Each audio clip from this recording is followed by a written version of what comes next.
미국을 술렁이게 한 로데 웨이드 판결이 뒤집혔습니다. 1973년부터 2022년까지 50년 가까운 시간 동안 유지됐던 낙태죄 폐지를 폐지한 미국. 미국의 여성 인권이 50년 후퇴했다. My body, my choice. We will never go back 등의 반응이 나오고 있는데요. 그리고 2019년 낙태죄 폐지 판결 이후 아무런 법안도 만들어내고 있지 않은 우리나라에 어떤 영향을 주게 될까요?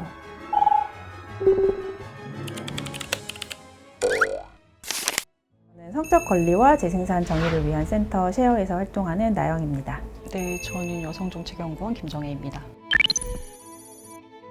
지금 미국에서 벌어지고 있는 상황들 보면 그냥 임신 중지에 대한 제약만 생기는 것이 아니고 피임과 관련해서도 더 후퇴하는 논의가 계속 이루어지고 있고 정관 수술이 또 늘어났다는 얘기도 있고 이제 거꾸로 이제 가고 있는 방향이 또 보이고 있기도 하고요. 이번에 폐기된 로데웨이드 판결이 50년 전이잖아요. 국내에서도 우리 헌법재판소 결정 전에는 그 판결을 참고하기도 했고 좋은 선례로 소개를 하기도 했었지만 이번 판결이 확정이 되면서 좀 절망적이었지만 동시에 한편으로 좀 희망적이기도 했던 게 우리가 이름을 아는 굉장히 유명한 기업들에서 다른 주로 이동해서 수술 받아야 되면 이제 건강보험 지원해주겠다 이런 이야기를 하기도 하고 검사들 같은 경우에는 대법원 결정에 반대해서 실제로 이제 처벌하는 결정을 내리지 않겠다라는 성명서를 같이 내기도 하고 이런 흐름들이 사실 오히려 한국에 더 영향을 줄 수 있지 않을까라는 생각도 들어요.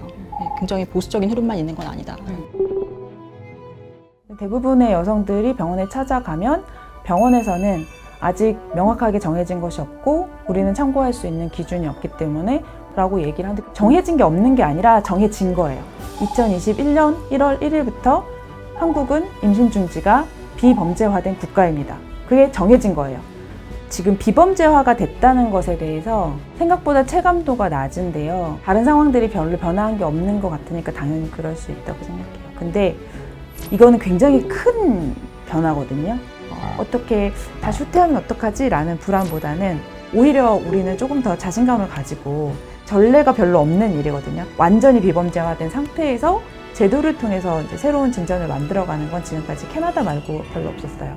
그래서 캐나다도 30년이 걸렸는데 캐나다가 이미 해온 길이 있기 때문에 우리는 더 빠르게 할 수 있습니다. 한국이 어떤 길을 가는지가 세계적으로도 주목하고 있는 방향이 될 수 있고 그리고 새로운 전례를 만들어가는 것이 굉장히 중요한 진전이 될 수도 있어요. 지금은 너무 명확하게 범죄가 아닌 국가, 임신 중단은 범죄가 아닌 국가라고 하는 확신에 기반해서 사실 더 많은 목소리를 내야 되는 것 같아요. 그러니까 지금 계속 입법 공백이라는 얘기를 하고 있는데 오히려 입법 공백이라는 말 자체가 장벽이 되고 있는 상황이거든요. 사실 입법 공백 이야기를 하는 분들이 지원이나 이런 법률들이 없다는 의미에서의 입법 공백이라는 표현을 쓰는 분들도 계신데 전반적으로 처벌에 대해서도 정해진 게 없다는 의미로 이해되는 것 같아서 사실 가장 우려스럽고 최근에 드라마에서도 정해진 거 아무것도 없어 라고 하는 표현을 하면서 청소년이 되게 절망하는 모습들이 나왔잖아요. 이미 비범죄화가 됐기 때문에 다시 법을 만들 필요가 없어요. 순서가 정해져 있는 것처럼 생각하고 있는데 일단 형법을 해야 되고 그 다음에 다른 법률하고 이런 식으로 돼야지 그 다음에 제도적인 정비가 이루어질 거라고 생각하고 있는데 그렇게 갈 필요가 전혀 없습니다.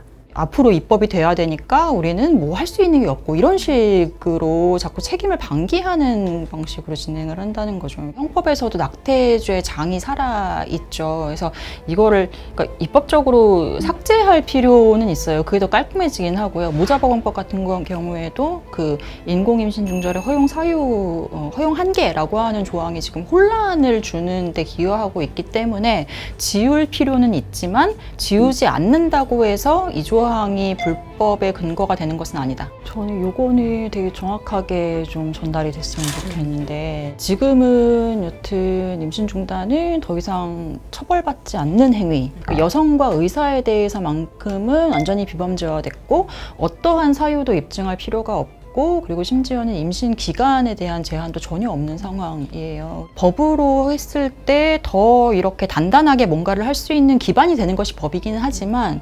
정책은 법 없이도 할 수 있는 게 너무 많아요. 지금 당장 가장 시급한 약물 도입하는 거는 그냥 도입하면 돼요. 예, 근데 안 하고 있는 거고 그동안 불법이었기 때문에 제공되지 않았던 서비스들을 제공되게 하는 거 이런 것도 다 정책으로 하면 되는 거거든요. 사실 1월 1일부터 적극적으로 마련했어야 되는 것이 정부와 보건당국의 역할이죠. 네. 그런데 그것을 손 놓고 있었기 때문에 의료인들이 오히려 그런 입법 공백을 핑계로 해서 환자를 거부하거나 병원이 제시하는 가격을 받아들일 수밖에 없게 만들거나 이런 식의 문제들이 이제 계속해서 누적되어 왔다고 보고요. 건강보험 적용이랑 유산유도제 승인부터 빨리 해라라는 얘기를 계속 해왔었는데 건강보험 적용하는 게 중요한 것이 국가의 건강보험으로 들어온다는 건 정상화한다는 이야기거든요. 합법이라는 걸 명확하게 승인을 하는 거죠. 지금까지 미국 말고 다른 나라에서 굉장히 진전된 방향으로 법 개정이나 이제 제도적인 진전이 많이 이루어져 왔거든요. 그런 부분에 대해서는 별로 이렇게 주목이 되지 않았던 것 같아요.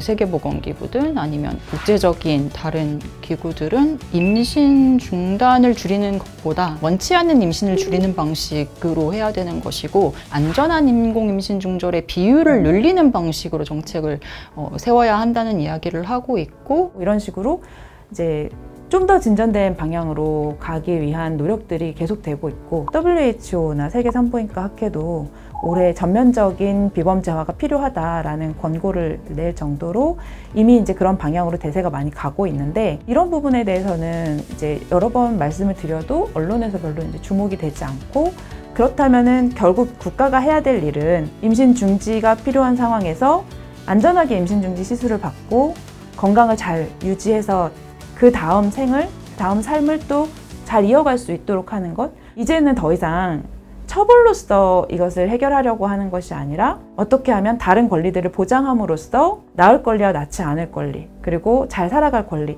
같은 것들을 보장할 수 있을지에 대한 방향으로 관심이 변화한 지가 이미 오래되었어요. 이제는 임신 중지는 건강권이다 라는 것이 슬로건, 캠페인 차원이 아니고 이것 자체가 중요한 원칙이 됐습니다. 와. 네.